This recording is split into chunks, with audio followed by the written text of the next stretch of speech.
মানুহৰ যদি খোৱা লোৱাটো নাথাকিলে হয় সঁচাকৈ কিমান যে কাম কমি থাকিল হয় মই তাকেই ভাবোঁ কেৱল ঘূৰা ফুৰা আৰু শ্বপিংটো থাকিলে হয়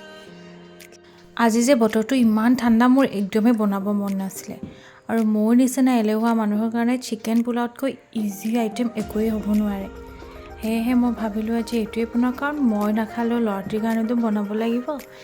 সেয়েহে আৰু ৱেডাৰ ডিমন বুলিয়ে ক'ব পাৰি যিহেতু ঠাণ্ডা বতৰ এনেকৈ খাই খুব ভাল লাগে আৰু মই ইয়াত পোলাও বনালোঁ কেৰাহীত অকণমান ভাজি লৈছোঁ তাৰপিছত কুকাৰত দি দিছোঁ আৰু ইয়াত চিকেনটো এতিয়া বনাই আছোঁ চিকেনটো বইল কৰি লৈছোঁ হালধি নিমখ অকণমান দি তাৰপিছত এনেকৈ বনাইছোঁ মছলা পাতি যিমান পাৰোঁ মই কমকৈ ইউজ কৰোঁ আৰু আচলতে ৰেচিপি নহয় এনেকৈতো সকলোৱে বনাব জানেই বাৰু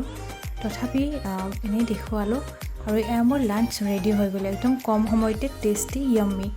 আশা কৰোঁ ভিডিঅ'টি ভাল পালে যদি ভাল পালে ছাবস্ক্ৰাইব কৰি দিব দেই বাই